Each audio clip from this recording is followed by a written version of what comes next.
The mayor of Somerset, Kentucky was frustrated with what he perceived to be price gouging at gas stations in that city. The prices there were routinely 30 or 40 or 45 cents higher than in surrounding towns. People were getting pissed off, and so he decided he had to do something about it to help out the people of that town in Kentucky. So what they did was they took $75,000 and they built the Somerset Fuel Center. They constructed it. It's just for fueling. It has 10 pumps, no frills. It doesn't sell snacks. It doesn't do repairs or anything like that. And they expected that because they can charge a little bit less, but there's no frills, they would break even perhaps.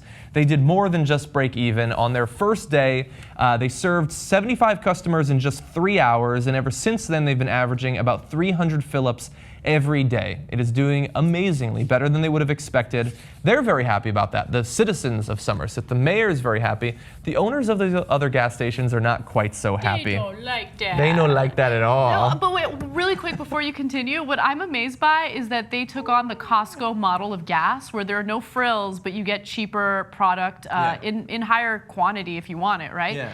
And they thought that they were just going to break even. Yeah. Of course you're going to make a profit. Yeah, like, no, I don't believe for a second that they didn't think they were going to You can make a save profit. a lot of money if you don't do the frills. There's no pump, actually. It's just a bucket with a ladle, but it works fine. Like, people are going. It's really safe, too. Exactly, totally. I've had gasoline fights. It works very well.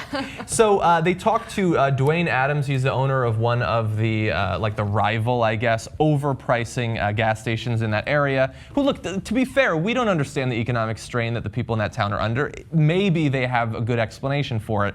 I kind of doubt it. He said, they've used the taxpayer money that I have paid them over these years to do this to be against us. I do not see how they can't see that as socialism.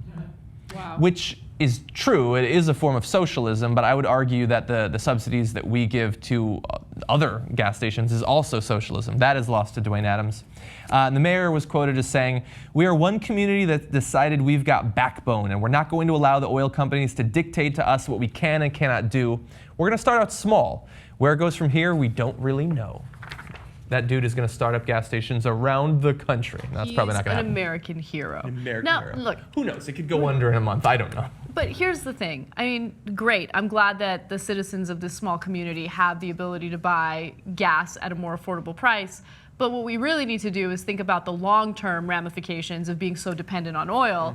And it's destroying our environment. Obviously, there's a very limited resource that we're dealing with here. We need to focus on other forms of transportation and other ways of fueling our cars. Yeah. So. Electric car, no big deal. So I use coal instead of gasoline, so that works pretty well. Now, I referenced earlier that it's sort of ironic that the owner of that gas station said that this was an example of socialism, when I'm implying that they are in fact subsidized, that their gas stations, which they assume are capitalist, are in fact another way that our country is pretty socialist.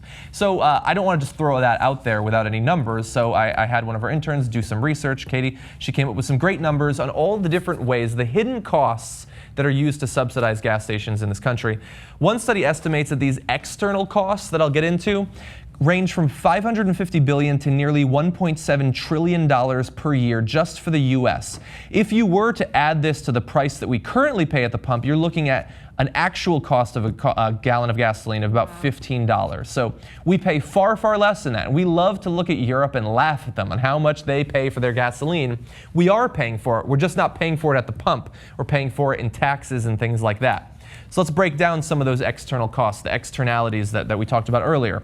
They include social and environmental costs, tax breaks and subsidies to the oil industry in the form of infrastructure upgrades, like maintaining roads and bridges that they need to transport that gasoline, as well as the military costs to protect oil supplies and transport crude from the volatile Middle East and through major shipping choke points like the Strait of Hormuz. Other costs of refining and using gasoline, like oil spills, water pollution from storage tanks, even reduced crop yields and respiratory illnesses like asthma. After all, many people die every single year in the U.S. because of the medical effects of the environmental degradation of burning gasoline. All of that is a cost. It is very real. You just don't pay for it at Shell. Yeah, so all of that is real. Perhaps Dwayne Adams can bear that in mind the next time they start throwing around words like socialism, because you are in fact being subsidized far more than just the Somerset Fuel Center in Kentucky. Well, we kind of subsidize oil in the United States, because if we don't, I mean, they're going to go somewhere else, right? You can imagine so. Yeah. They'll sell it overseas, which they do. Yeah.